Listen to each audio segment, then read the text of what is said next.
Bismillahirrahmanirrahim. Assalamu alaikum, dear students. Today we are going to start the two combined topics, which are wave particle duality and de Broglie hypothesis. क्योंकि ये दोनों topic एक दूसरे से closely linked है, सो इसीलिए हम इन दोनों को कलेक्टिवली स्टडी करेंगे. तो चलिए स्टार्ट करते हैं.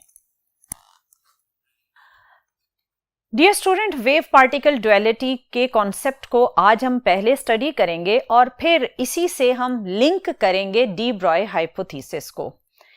Dear student, wave particle duality का कॉन्सेप्ट कुछ बिल्कुल इस तरह से है कि अगर 4 ब्लाइंड मैन एक एलिफेंट को टच करें तो चारों जब उसको टच करेंगे तो हर एक का point of view about the elephant different होगा.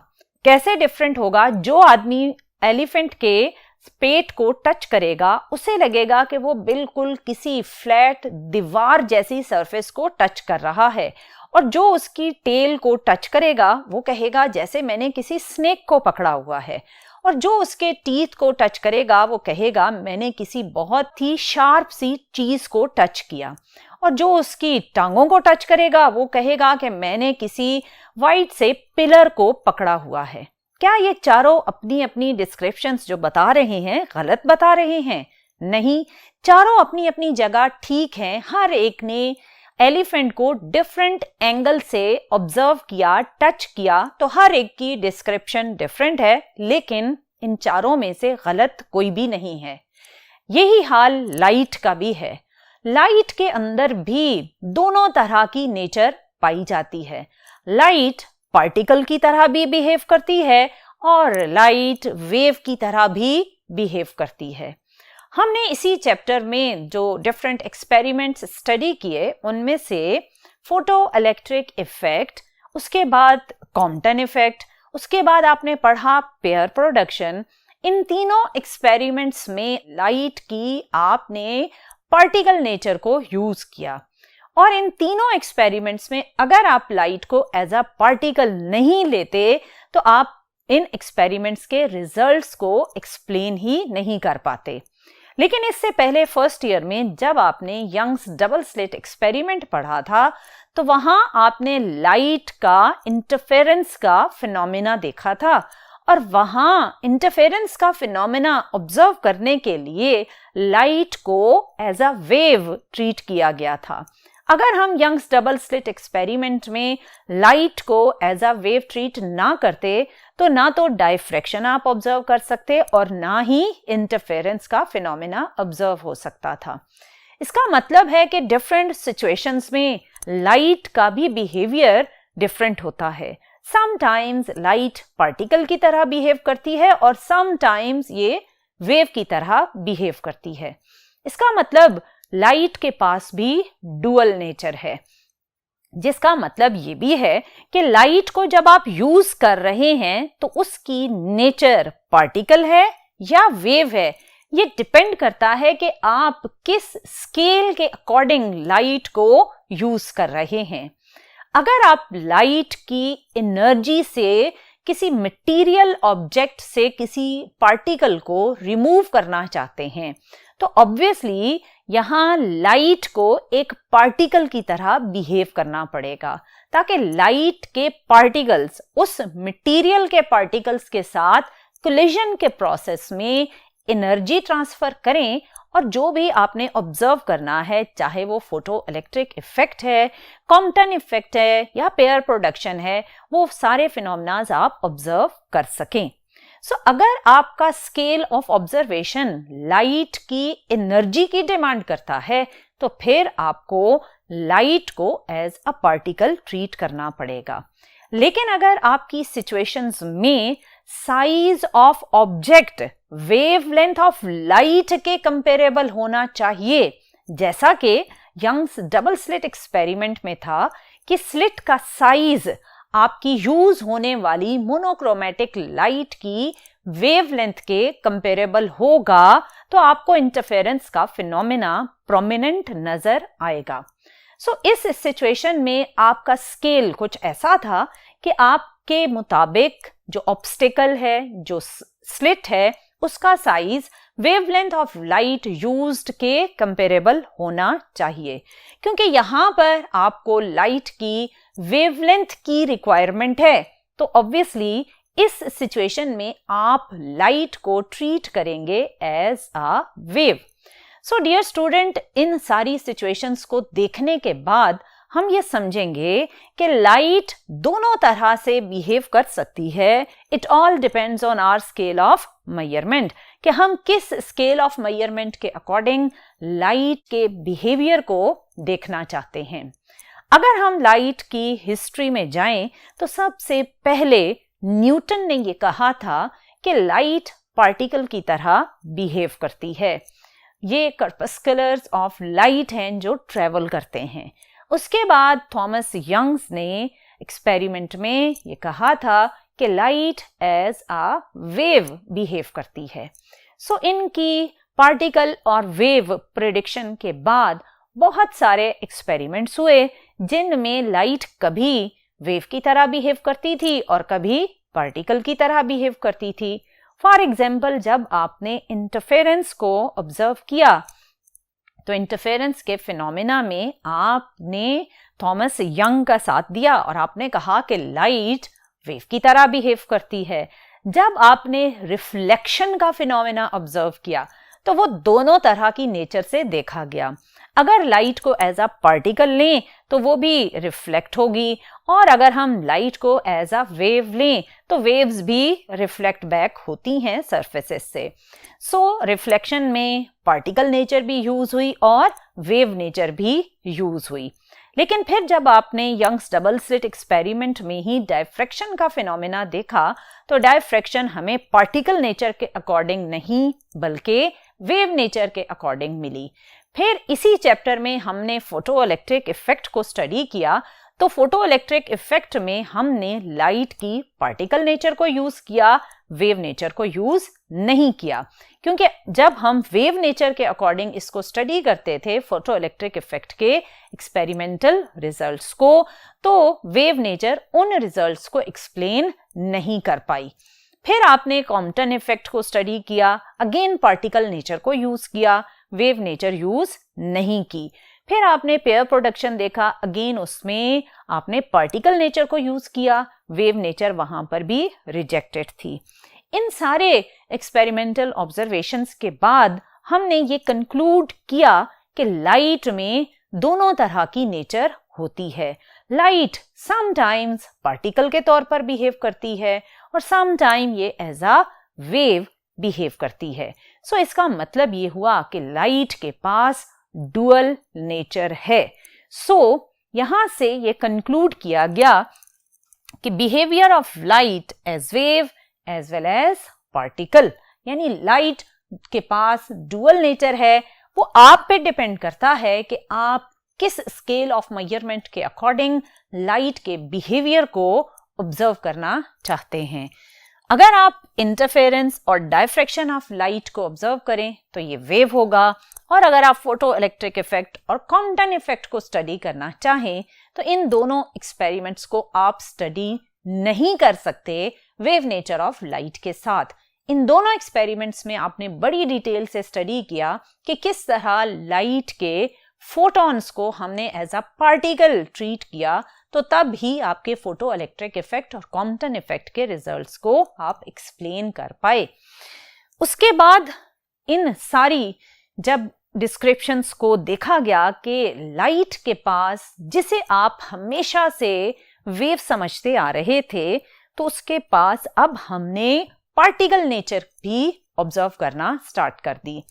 अब ये देखने के लिए कि क्या अगर लाइट पार्टिकल है या वेव है तो क्या ये एनर्जी ट्रांसफर कर सकती है इन दोनों सिचुएशंस में, तो इसके लिए हम छोटी सी एक्टिविटी देखते हैं। इस एक्टिविटी में आपके पास एक बहुत ही लाइट वेट बॉल है और इस बॉल को आप दोनों तरीकों से एनर्जी ट्रांसफर करके देखेंगे। पहले आपने इस लाइट वेट बॉल को एक छोटे से पार्टिकल से हिट किया तो बॉल अपनी जगह से मूव हो गया। इसका मतलब यह है कि जब पार्टिकल किसी दूसरे पार्टिकल को हिट करता है या ऑब्जेक्ट को हिट करता है तो एनर्जी ट्रांसफर करता है। अब हम देखते हैं कि क्या वेव भी यही प्रोसेस कर सकती है।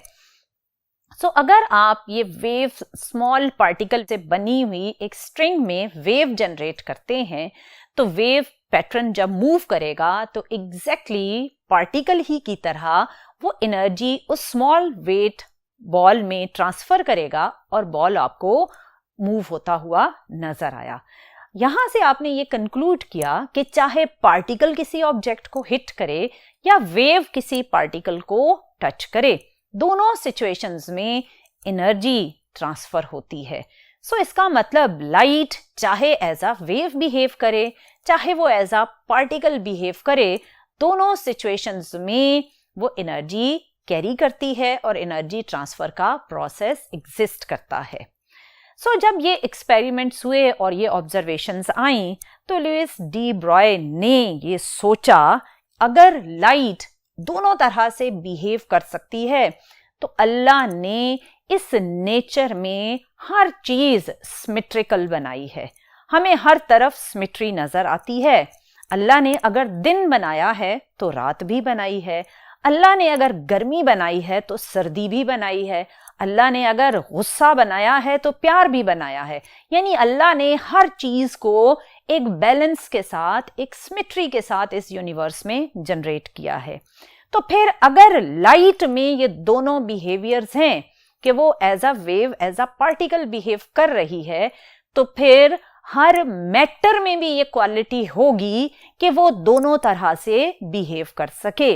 हर मैटर, हर मटेरियल पार्टिकल भी फिर वेव पैटर्न के अकॉर्डिंग भी मूव करेगा और पार्टिकल के अकॉर्डिंग भी मूव करेगा।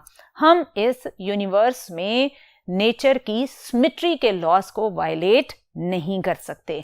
इसके अकॉर्डिंग जब डी ब्रॉय ने एक इक्वेशन डिस्क्राइब की कि every moving matter has a wave nature as well as particle nature, तो उस इक्वेशन के थ्रू डी ब्रॉय ने ये बताया कि जब भी कोई मटेरियल पार्टिकल मूव करता है तो उससे लिंक्ड होती है हमेशा एक वेव, और उस वेव को अगर आपने मेजर करना है तो उसके लिए जो डी ब्रॉय ने इक्वेशन दी वो इक्वेशन थी lambda equals to h divided by mv।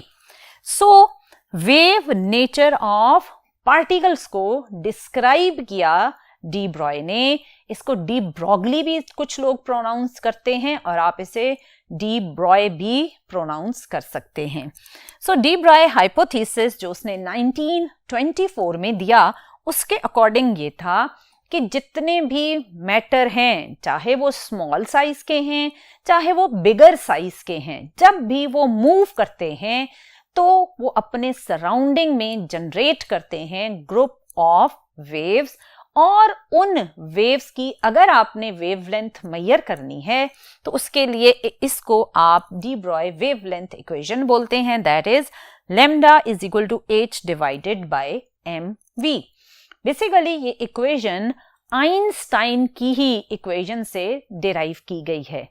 जब प्लैंक्स ने ये आइडिया दिया था कि लाइट एमिट करती है energy in the form of packets, और उन पैकेट्स को फिर आइंस्टाइन ने फोटॉन्स का नाम दिया था, तो फिर आइंस्टाइन ने ही फोटॉन की एनर्जी और मोमेंटम का रिलेशनशिप दिया था, जो कि था E is equal to PC।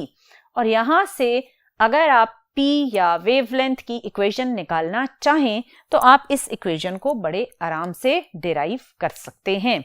उसकी डेरिवेशन कुछ इस तरह से होगी, ये एनर्जी मोमेंटम रिलेशनशिप की आइंस्टाइन की इक्वेशन थी। इसमें E is equal to hf that is PC।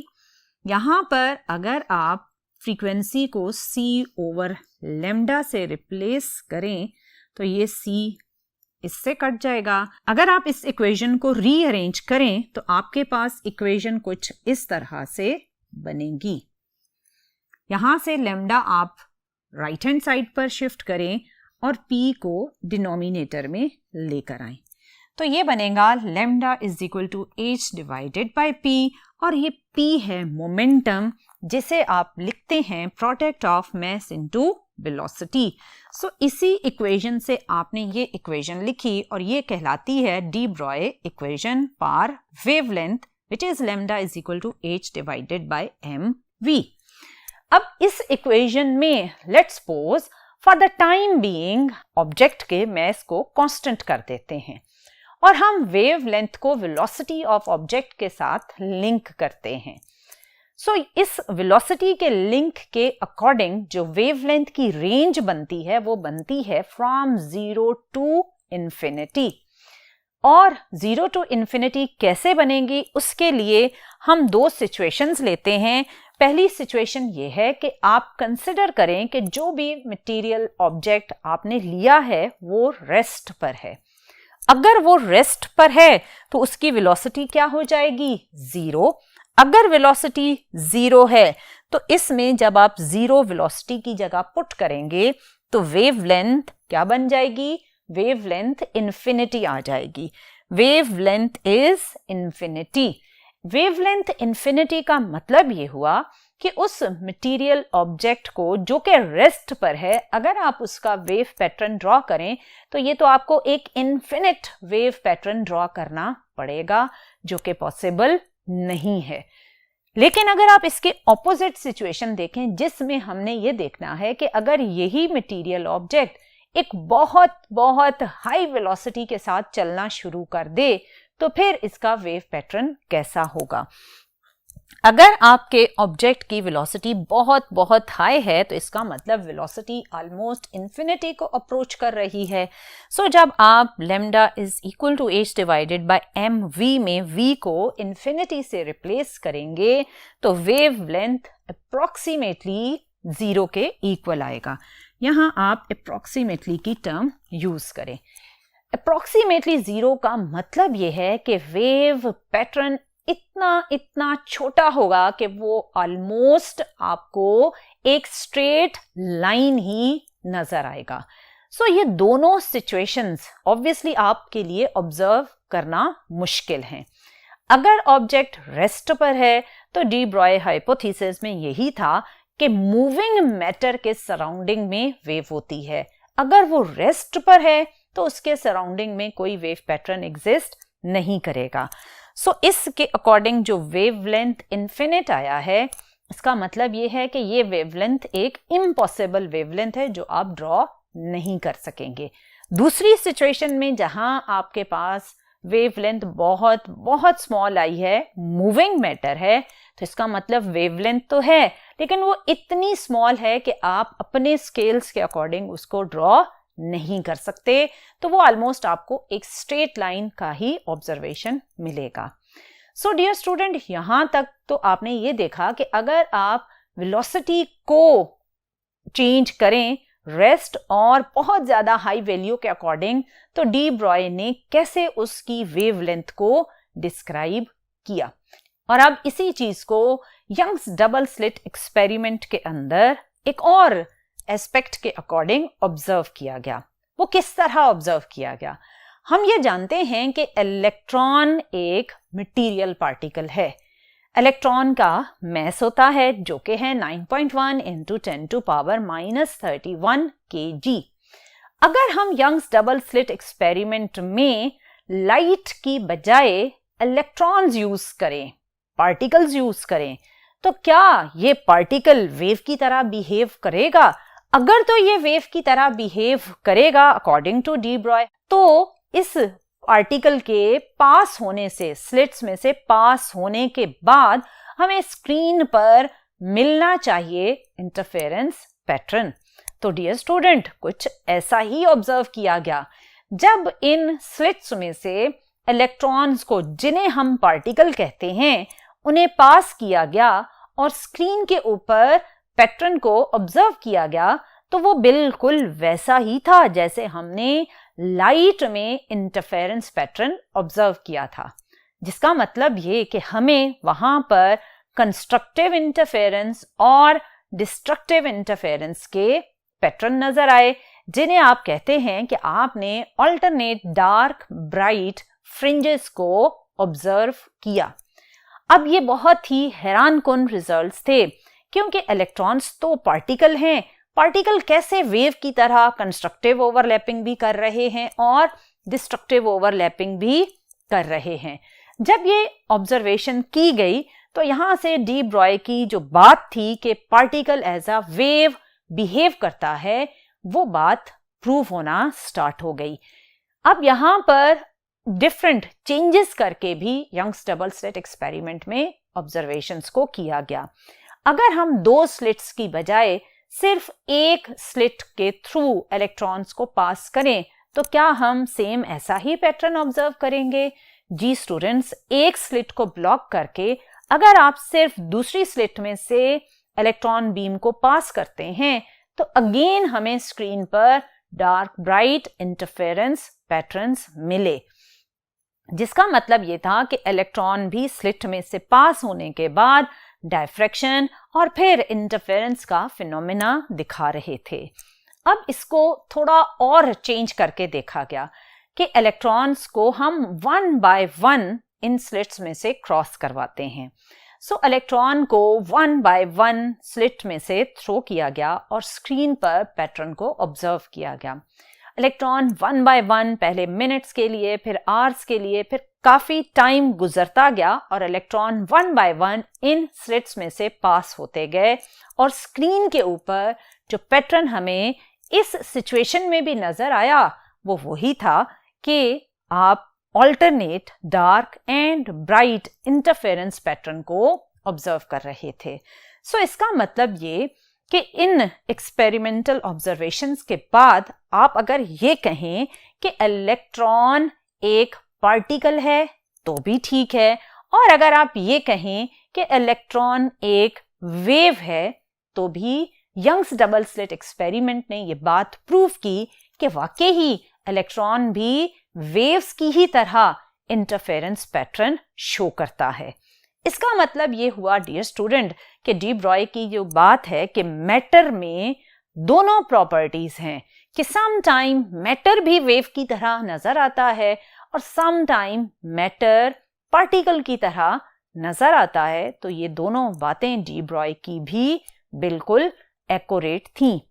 इन्हीं 2 बातों को मद्देनजर रखते हुए डी ब्रॉय ने इलेक्ट्रॉन का और एक और मैसिव ऑब्जेक्ट का वेवलेंथ अपनी इक्वेशन से कैलकुलेट किया। तो चलिए देखते हैं कि इलेक्ट्रॉन की वेवलेंथ और एक मटेरियल ऑब्जेक्ट की वेवलेंथ की वैल्यू में क्या फर्क आया।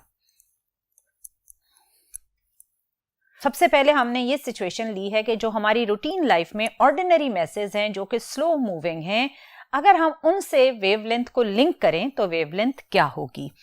आपने एक ली बुलेट जिसका मैस है 20 ग्राम, उसे आपने किलोग्राम में कन्वर्ट कर लिया और वो बुलेट मूव कर रही है 330 मीटर पर सेकेंड के साथ। इसकी आपने वेवलेंथ कैलकुलेट की तो आपने डी ब्रॉय इक्वेशन यूज की, that is h divided by mv। जब आपने Planck's constant, mass of bullet and velocity of bullet की वैल्यूज को पुट किया तो वेवलेंथ की वैल्यू आई 1 × 10⁻34 मीटर। डियर स्टूडेंट, 10⁻34 का फैक्टर बहुत एक स्मॉल फैक्टर है। सो अगर हम इस फैक्टर के अकॉर्डिंग वेवलेंथ ड्रॉ करें तो ये वेवलेंथ इतनी छोटी होगी कि हमारे लिए नॉर्मल आई से इस वेव पैटर्न को ऑब्जर्व करना बहुत ही मुश्किल है। सो इन सिचुएशंस में जहां पर मैसिव ऑब्जेक्ट्स हैं, लेट्स सपोज आप चल रहे हैं या कोई बॉल मूव कर रहा है या कोई कार मूव कर रही है, तो डी ब्रॉय का ये कहना है कि जब भी ये मैटर मूव करते हैं तो इनके सराउंडिंग में वेव पैटर्न बनता है। जब डी ब्रॉय से ये पूछा गया कि जो साउंड वेव्स हैं उन्हें तो हम लॉन्गिट्यूडनल वेव्स कहते हैं, वाटर में बनने वाली, स्ट्रिंग में बनने वाली वेव्स को हम ट्रांसवर्स वेव्स कहते हैं, और जो लाइट रेडिएशंस हैं उन्हें हम इलेक्ट्रोमैग्नेटिक वेव्स कहते हैं। तो फिर जो मैटर के सराउंडिंग में वेव्स बनेंगी इन्हें क्या नाम दिया जाएगा। तो डी ब्रॉय ने ये कहा कि ये ऑब्जेक्ट जब मूव करते हैं तो इनके सराउंडिंग में ना तो ट्रांसफर वेव है, ना लॉन्गिट्यूडनल, ना ही इलेक्ट्रोमैग्नेटिक वेव है। ये गाइडेड हैं या ये सराउंडेड हैं किसी ना किसी ग्रुप ऑफ वेव पैटर्न के साथ।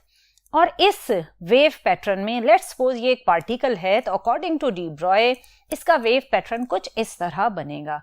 इसमें जहां आपको मैक्सिमम एम्पलीट्यूड नजर आ रहा है, यहाँ बहुत ज़्यादा चांसेस हैं अकॉर्डिंग टू डी ब्रॉय कि यहाँ आपका इलेक्ट्रॉन एग्जिस्ट करेगा या पार्टिकल एग्जिस्ट करेगा। सो इस पोजीशन की जो अनसर्टेनिटी थी कि जब पार्टिकल मूव करता है तो उसका वेव पैटर्न कैसा बनेगा और उस वेव पैटर्न में वो पार्टिकल कहाँ एग्जिस्ट करेगा, यहाँ से जन्म लिया था अनसर्टेनिटी प्रिंसिपल ने, जिसे आप अपने आने वाले लेक्चर्स में पढ़ेंगे कि अगर आपने इलेक्ट्रॉन की पोजीशन को मेजर करना है तो उसकी पोजीशन मेजरमेंट कैसे करेंगे, और पोजीशन के साथ साथ फिर मोमेंटम भी इस एक्सपेरिमेंट में इन्वॉल्व हो गया। लेकिन हम आज उसे डिस्कस नहीं करेंगे, आने वाले लेक्चर्स में हम इस uncertainty in position of electron and momentum को देखेंगे। सो डियर स्टूडेंट, जब डी ब्रॉय ने ये मैसिव ऑब्जेक्ट की डेरिवेशन की तो इसी के साथ उन्होंने इलेक्ट्रॉन की वेवलेंथ को भी कैलकुलेट किया। तो चलिए देखते हैं कि इलेक्ट्रॉन की वेवलेंथ की वैल्यू और इस मैटर ऑब्जेक्ट की वेवलेंथ की वैल्यू में क्या फर्क था। डियर स्टूडेंट, जब इलेक्ट्रॉन की वेवलेंथ कैलकुलेट की गई तो इलेक्ट्रॉन ऑब्वियसली एक स्मॉल मास कैरी करता है और वो एक हाई वेलोसिटी के साथ मूव करता है। इलेक्ट्रॉन का मास है 9.1 10 टू पावर -31 kg, स्पीड है 1 × 10⁻⁶ मीटर पर सेकेंड। अगेन आपने डी ब्रॉय इक्वेशन को यूज किया, इसमें Planck's constant, mass of electron, velocity of electron को पुट किया, तो जो वेवलेंथ की वैल्यू आई दैट इज 7 × 10⁻⁻10 मीटर। आपने जो बुलेट के लिए जो वेवलेंथ की वैल्यू कैलकुलेट की थी वो थी 10⁻34 मीटर और ये है 10⁻10 मीटर।